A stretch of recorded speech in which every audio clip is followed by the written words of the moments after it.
It is time to have that discussion, of course, as well with Craig Stobo, and we're talking about the economy, the rural sector, and just how tough people are doing it.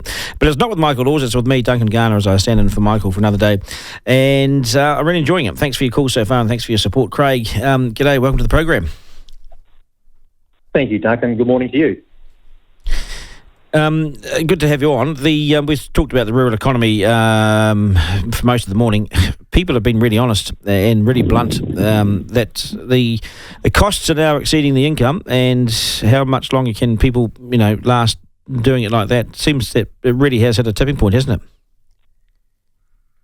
Well, I think the economy's chugging along at pretty much flat, like forecasts for the GDP tomorrow is 0.2. And you look at some of the indicators around the sectors that are hurting, and for sure, rural areas are doing it tough, facing cost pressures, some uncertainty over, in some sectors, woeful prices for, agricultural animals, the sheep and beef, for example. So it's tough, and those that have got debt against those assets won't have any relief in the short term. And the same government winding back its programs across different areas. So it is a bell economy, and those of us that can adapt, it's really important that we do that and that we support our local communities. Spending a little bit of money with your local supplier to keep them going means that they've got a better chance of coming out the other end. And there will be light somewhere, sometime, but in the meantime, it's acknowledge it's pretty hard. Yeah, and that's the thing about an economy. That's how economies work, isn't it? That someone makes some money, and they then go and spend it in a circular sense around the economy. So you make $1,000, and $200 goes over here to this market, $100 to that restaurant, $200 to that pub there, $100 to the local rugby team. This is how an economy works. But right now, that's sort of, that's really dried up as people have seen their incomes reduced due to high interest rates and all sorts of other costs are coming through. And so suddenly this money doesn't flow through the economy like it has. Yeah, so you have to go back to the previous regime to understand the impact of the sugar rush that happened between 2020 and 2023.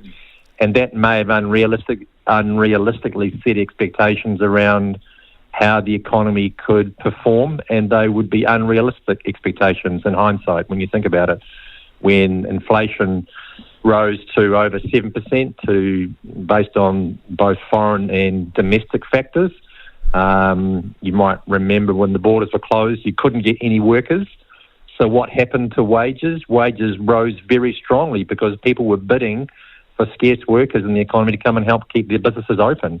And now we've got the reverse situation where unemployment's sitting at around 4.3% and is expected to go to 5%. The most recent Seek new job ads out were down in May, but amazingly they were down over 30% in the year to May.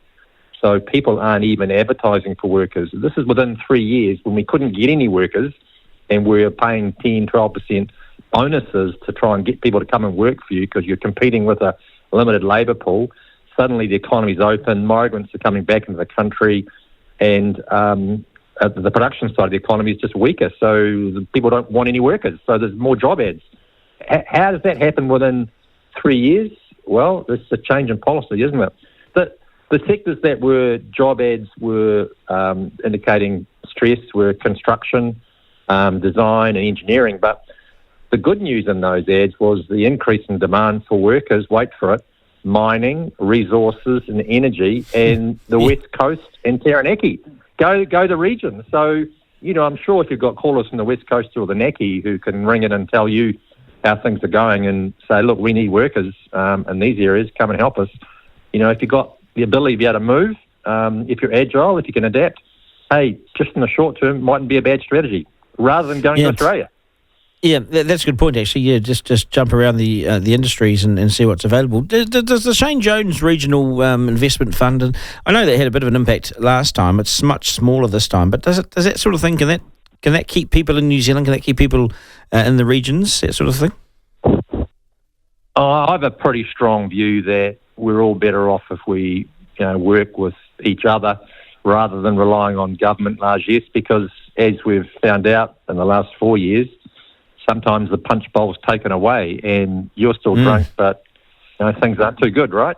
So I would strongly suggest focusing on, making sure that you've got business structures, firm structures that have got reliance on a wider range of sources of finance or sources of customers, rather than relying on the government, because it's never often permanent. So if you were to build a business based on government funding, you'd go broke pretty quickly when Parliament changes and the colour of the parliamentary seats changes. So I'm not a big fan of promoting government expenditure in that way, because you have to allocate somehow. And as we found out when the last fund was created, well, how do you determine who should get the cash? It's a political decision. It's not an economic one, and it's never. It's totally political. It always has been. It always has been, and so will the fast tracking bill. That'll be all political as well, because the ministers make the decisions to sign off, yes or no.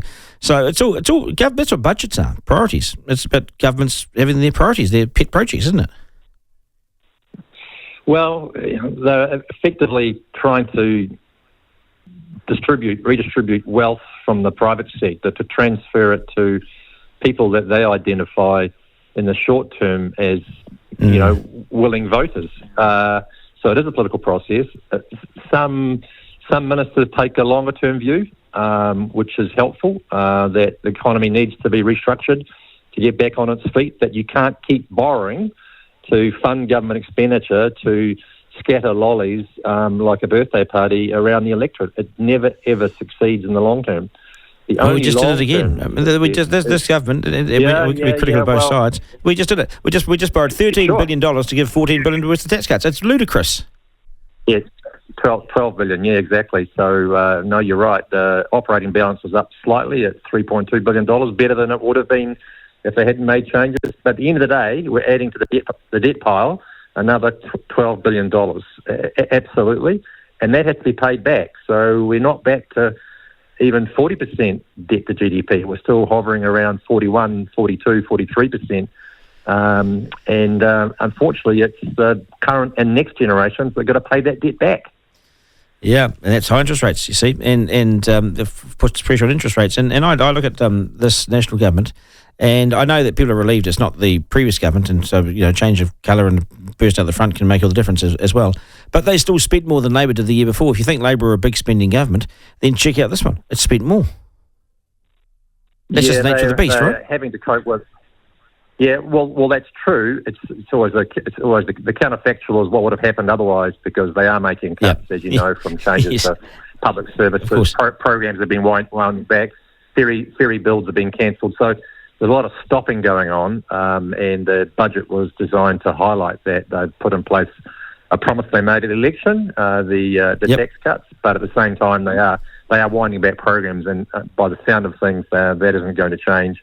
And you kind of think the history we've had, like you might recall the OCR was 0.25%, right, prior to around about March 2020. We went into lockdowns, 0.25. So people think, wow, this is amazing.